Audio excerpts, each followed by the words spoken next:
right. Now, when you thought that this session could not get better, you are in for a surprise. It could. Our next session is poetry.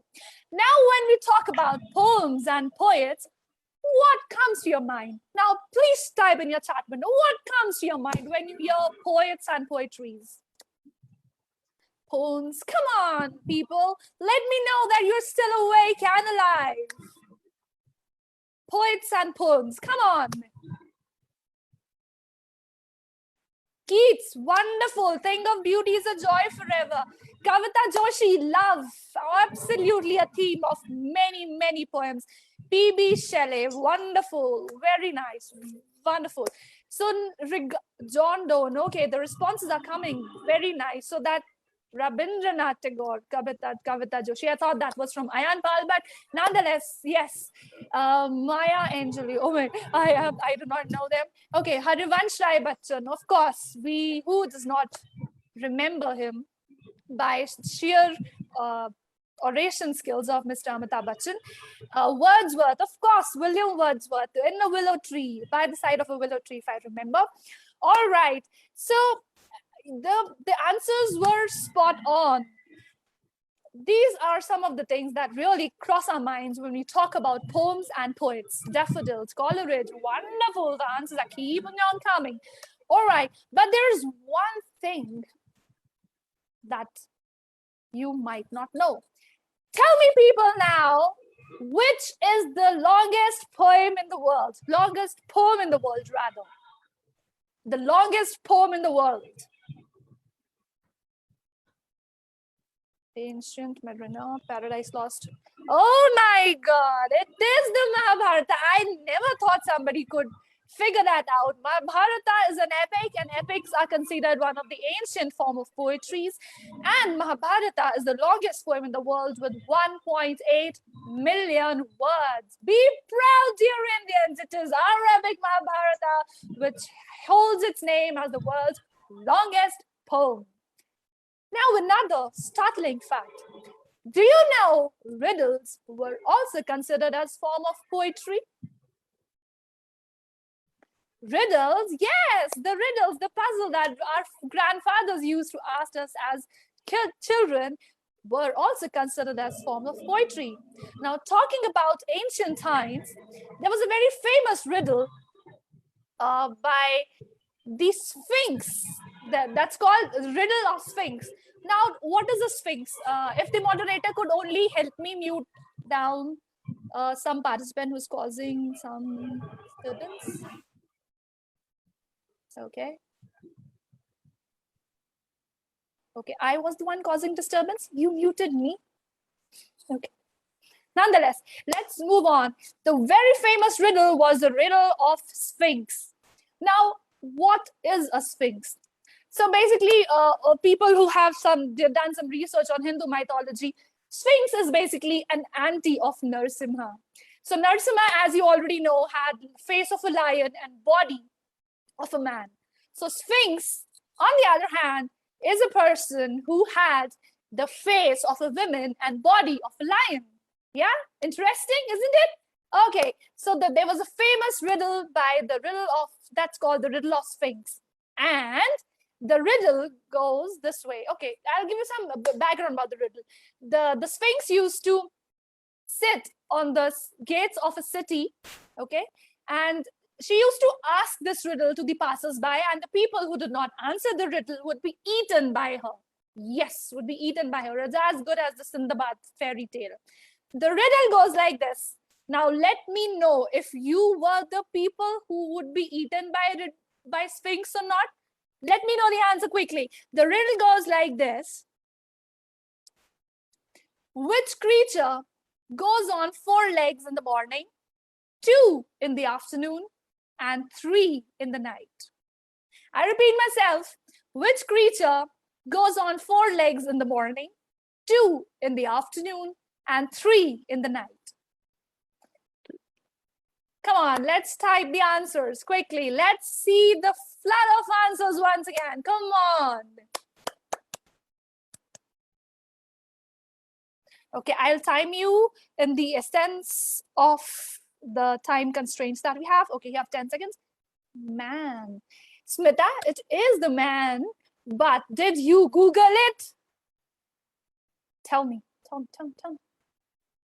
Okay, she won't tell. Yes, it is the man. So an explanation to this is that as a child, a man crawls on his 4 feet. In his adulthood, he walks on his 2 legs. And by the time he gets old, he uses a stick as the 3rd leg. So that was the riddle of Sphinx for you. And Smita would be the only person who would not be eaten by the Sphinx has she existed those million years ago. All right, so give me a heart, thumbs up, smileys if you enjoyed this riddle and this information and this facts and questions and everything about me. Let me see the hearts and smileys and thumbs up. Yes, that's also okay. Thumbs up, heart, wonderful. Keep it coming, keep it coming, keep it coming.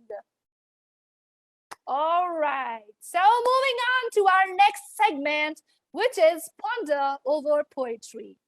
How's that for alliteration now? Ponder poetry. Wow. Let me welcome our panelists, and our next panel moderator is Neena Singh. Neena Singh is a project head with ABC, is a visual artist and an avid reader, and a writer of short stories and a few soon to be published in spiritual anthology. Presenting our next panel discussion, moderated by Neena Singh. Let's have a huge round of applause, people! Poetry on your way!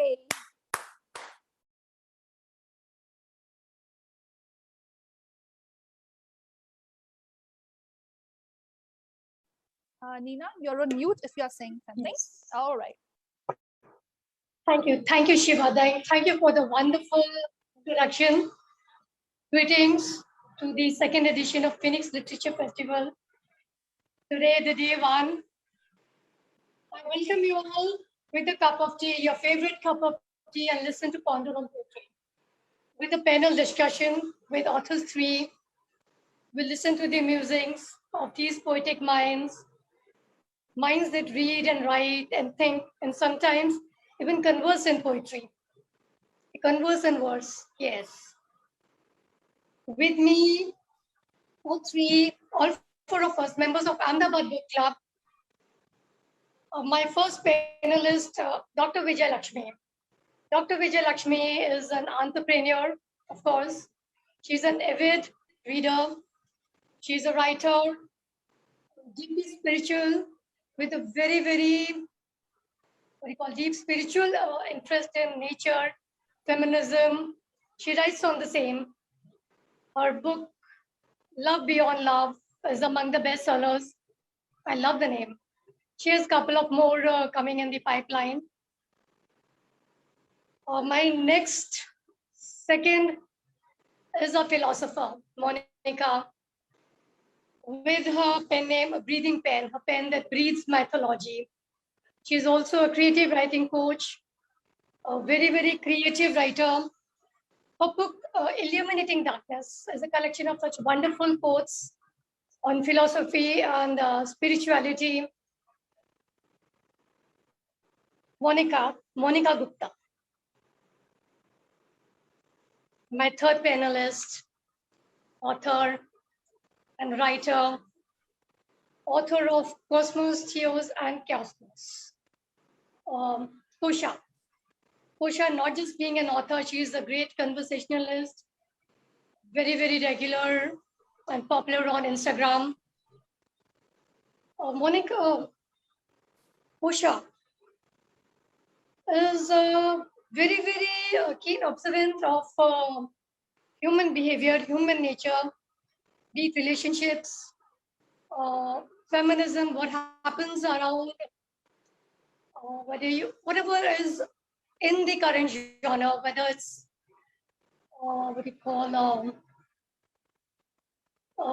love relationships or menstrual hygiene, everything that is feminine. Her poems are very, very sensitive and very, very brutally honest at times. That is Kosha Chandaria. we'll start.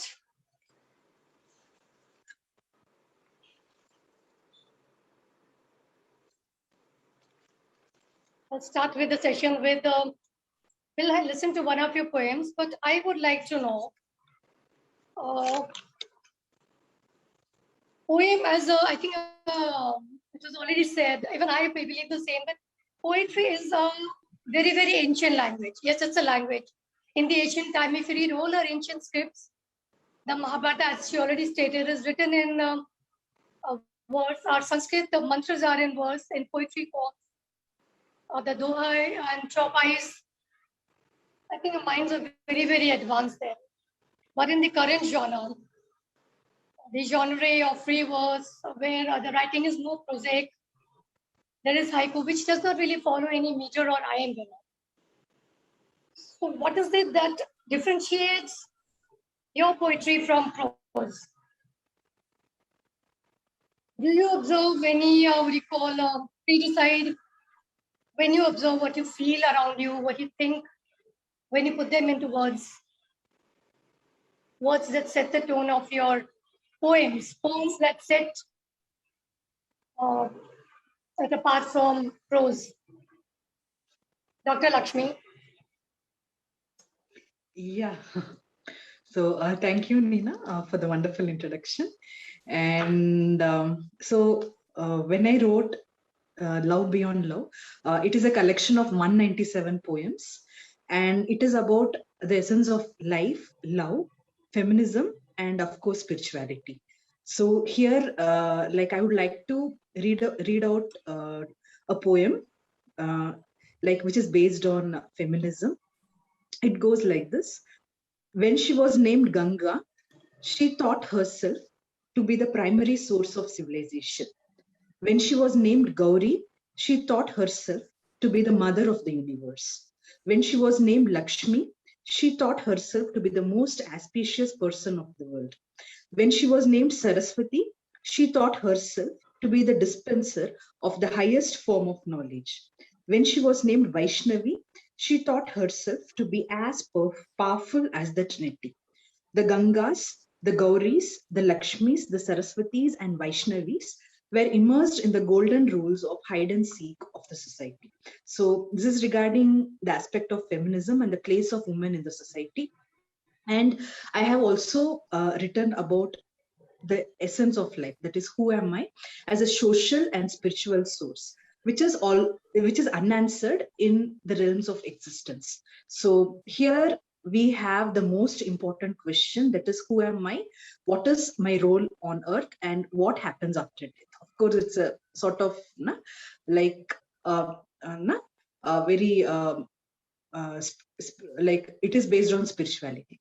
And the nature of spirituality, as you see, it remains a question forever. So we are in search of our true nature, and are we able to find the answer to these questions is the main spotlight. So is it just the consciousness, or is there any biophenomena attached to it?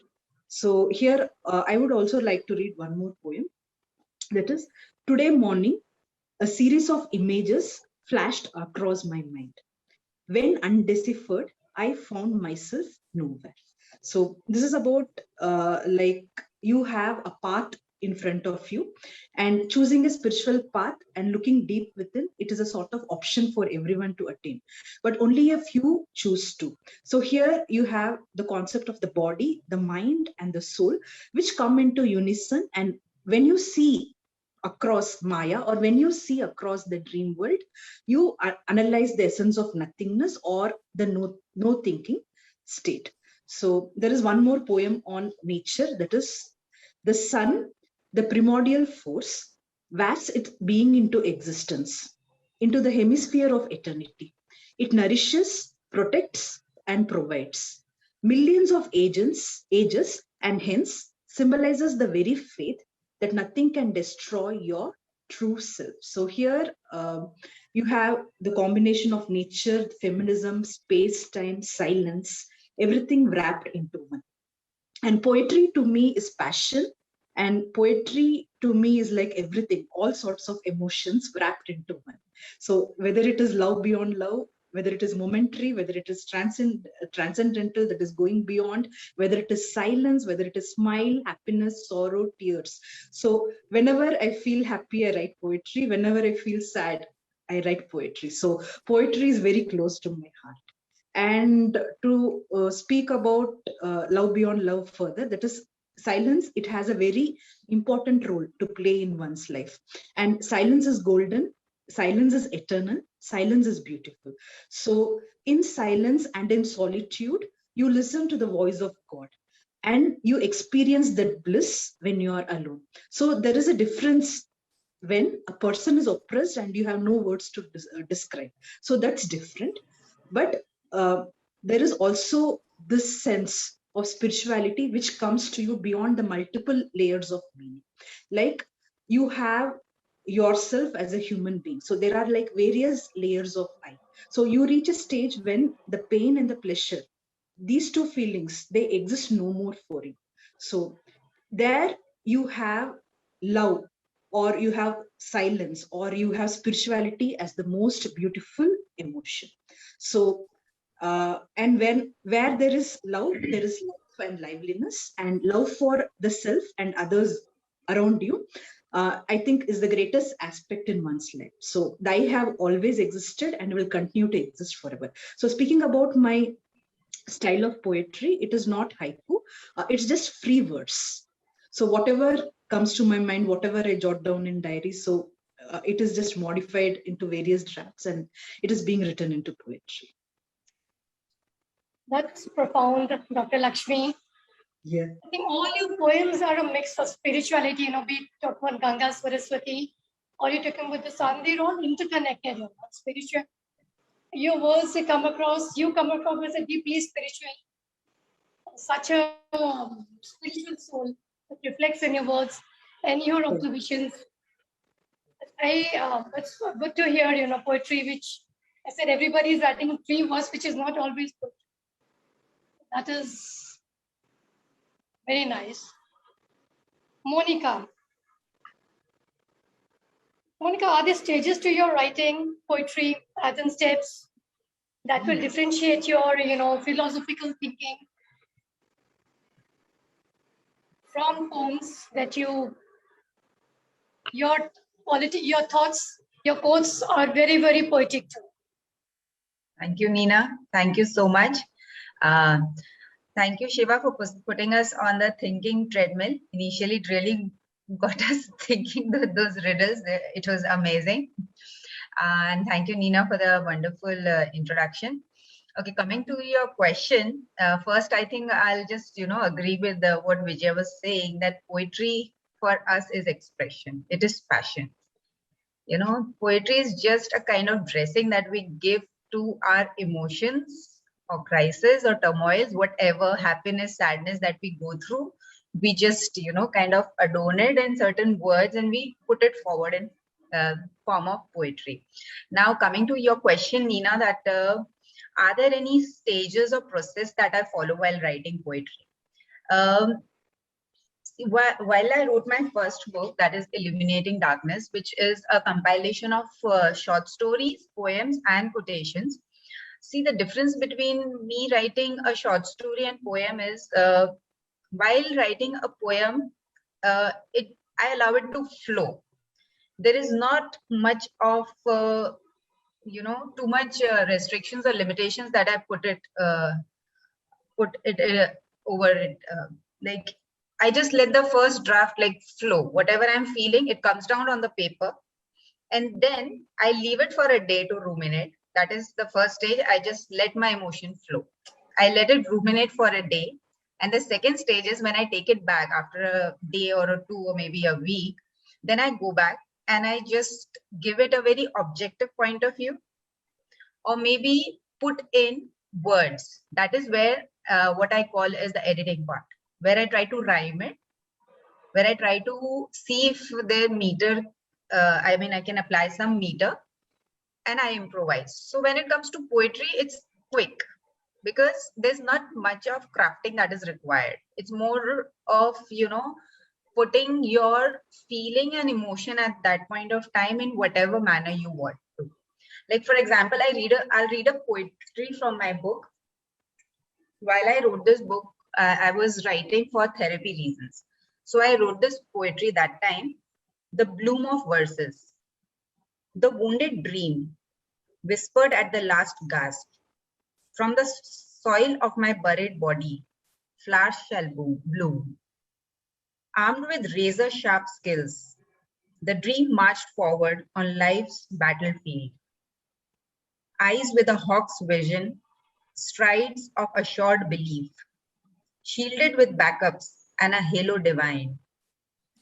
Slashing the challenges, moving down taboo lines. With manifested actions, dream headed towards actuality. Conquering the odds, well nigh at the gate of tangibility. The trickster destiny, backstrapped dream with calamity. With a stricken heart and flooded eyes, dreams scratched destiny with dripping might. Its invincible soul with melange of coarse courage, flowing emotions, and seeded words, grew verses of triumph, loss, and hope. So I guess in this poem itself, I tried to, metaphorize the words with a dream. Like the dream is like that soldier who's there, who's out there to see and fight and make place. And, it's the words are walking out with stride. That dream is like that soldier. So this is how I, wanted to, the kind of emotion I went through while writing this poetry was like a person who is fighting himself, herself, or outside, and is trying to reinforce that courage, like that soldier who's out there with belief. But yet, the climax in the poem came when calamity, some natural calamity or man-made, slew the dream down. And yet again, my poems usually end with a positive note, since I truly hang on to positivity, that the dream itself, like that soldier, hung on while dying, scratching the destiny, that the blood that is shed on the ground, with that, there will bloom verses of hope, loss, love, pain, etc.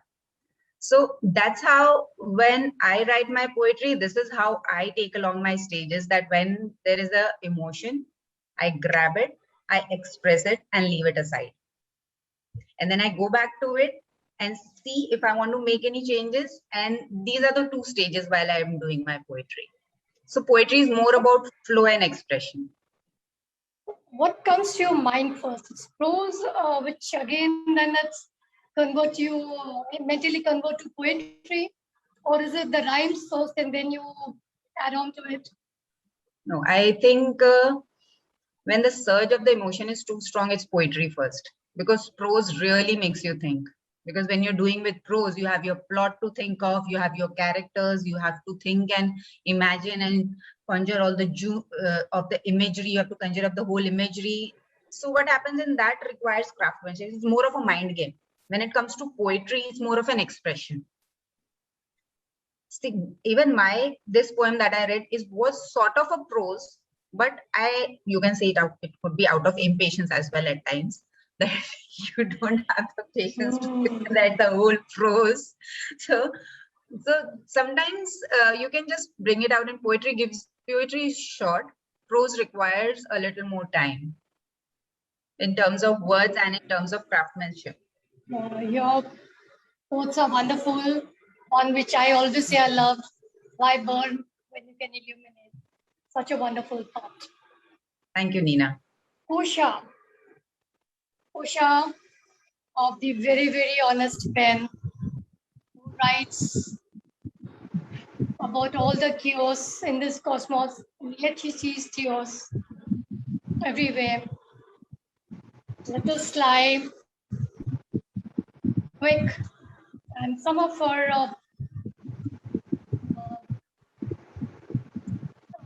poems, prose, articles, all quite brutally honest. One poem from you, Kosha. All three, in spite of being authors and poets, Actually, very, very different styles of writing. Correct. First of all, greetings for the day. It is sheer pleasure to join this stage with wonderful viewers, readers, and interesting authors. And thank you for the beautiful introduction.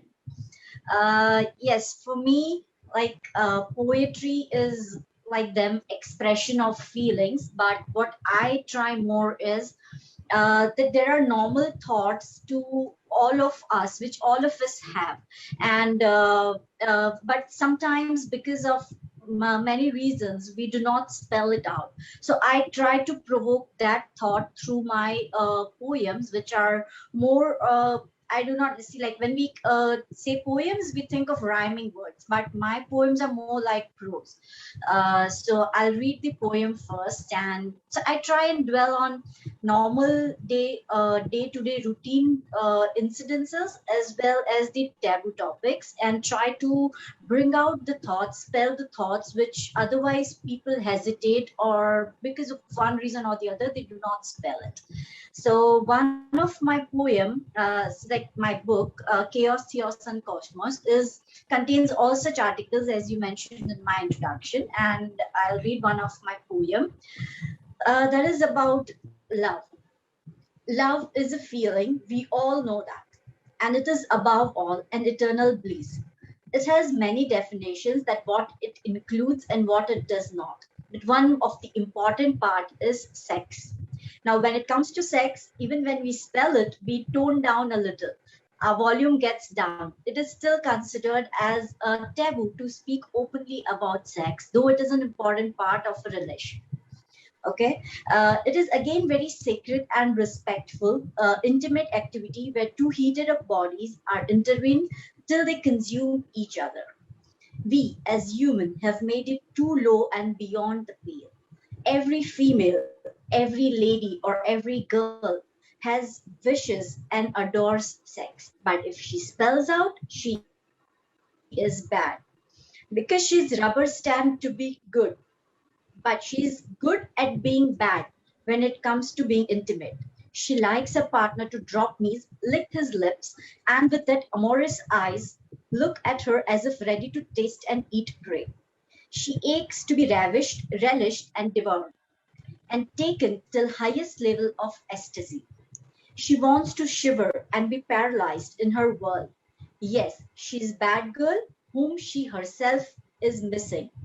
She wants to trust, proffer, and surrender, yet she wants her partner to trail her curves and every inch of her space, mastering time. She wants to dissolve with her partner's hand, tongue, and private beauty. Her pleasure energizes universe as much as it energizes her partner.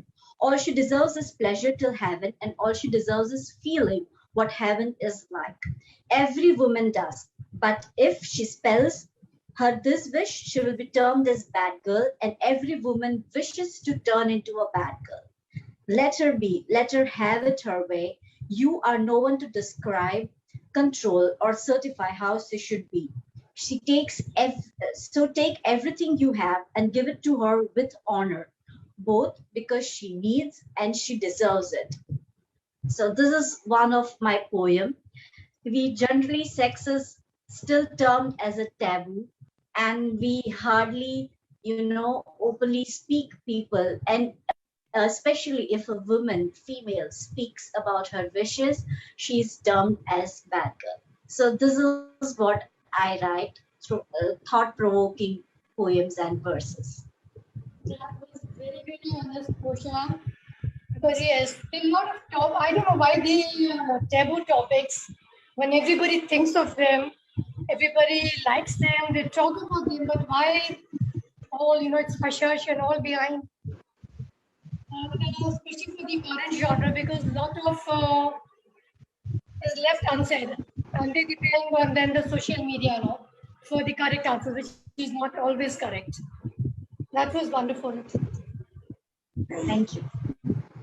So all of you, when you choose words that offer, how do you choose words that not just offer but also affect the tone of the poem? It's not one time. It's not always that you just think of something and it rhymes, you observe something and the words flow in all. So do you just go with the flow, or you just choose to express in whatever comes to your mind? Or you choose your words? I guess Set the tone, yes. I guess, Neena, this is where, you know, individual style moves in. You know, the kind of words that the writer, the poet choose defines their style. This is how, you know, this is where I guess you can differentiate, you know. Some write really simple and some writings are considered complicated. So I guess this is a very individual style. Like I said, for me, it's the second stage. The first stage is let it flow. I don't want to, you know, miss onto the emotion. When it comes to, you know, craftsmanship, that comes on the second stage, when I let it ruminate and then go back to it and, like, you know, beautify it a little to put it before sharing it with the others. So for me, I guess it's the second stage. For me, it's same. Like I allow the thoughts to flow, and then I write a little bold. I don't, write some hi-fi words, but my words are very direct, and that's what I said. I try to write thoughts of others. So when it comes to words, I don't choose that these are good, these are bad. I just write it as it comes. Yeah, and even for me too, like I choose words, and like more than choosing, it's like the emotions, the feelings which are centered around. So based on that, the words flow. It is just spontaneous. So for example, there's a certain quote from the book that is, a pinch of salt, a spoon of sugar, mixed proportionally, gimmicks the reason of life. So here, like I was just thinking about the ups and downs of life, and so that's how I wrote this particular piece of poetry. And then the illusion becomes the real, the truth becomes imaginary, the loneliness becomes the comfort, and the zero becomes the ceaseless sound of the universe. So here I had the notion of time and space, the various dimensions, the notion of eight, that is number eight, which is represented as the history of the universe in its infinities. So it's just the emotion which chooses the words. So I don't have a particular plan, or I don't have a particular structure to first put to design the words first and then write poetry. So it's always the emotion first and then the words next. But in my case, I know poetry is only once in a while, and then the words flow. I automatically then it rhymes. I cannot think of prose and then write. Some people are maybe natural poets. Dr. Vijay Lakshmi, what according to you is a modern poetry? So can you just repeat it? I cannot. What is modern poetry to you? Okay. Modern poetry, it gives you a lot of channels. It gives you a lot of avenues to express yourself. So it's like even the prose, which is molded, which is molded to reach the audience, to give the strongest emotion, is also poetry. So there is a clear classification between the prose in poetical style and the poem in the prose style. So there are no barriers these days. That is, the gap between poetry and prose, it has just become very thin. And modern day poetry, it offers a lot of scope. It offers a lot of scope to express our feelings and emotions. So it expresses the essence of life, that we go through the same emotions and we are all united as human beings in one way or the other, just like the whole world as one big family. And modern poetry, it also gives you the freedom to choose words, to think, and to express yourself as yourself. So this is how modern poetry, it opens up new avenues for expression, new avenues for narration, and new words also, like coinage of new words too. I think lots of authors and poets are very happy with haiku because it gives them the freedom to express what they see and they observe without having to think of meter or iambic nonsense. This whatever Vijay said, this just reminded me of R.M. Drake. He's a very well-known poet. His works are like, he's among the bestsellers these days. And if you read his poetry, there is absolutely no rule. What is really, what it contains is expression. There are no meters or there is no definite rhyme scheme, but all it has is that profound emotion expressed so well that it just reaches and strikes immediately. I think that's the difference between poetry and prose. When you say something directly and when you do it creatively. I remember words. Sometimes, there's some words, there's some quotes which people say they mean the same, the expression is the same, but only they said differently. I think that makes up. But many times, as you say, the poems and they don't always rhyme. Sometimes they don't. Is there not a creative liberty taken by authors and poets?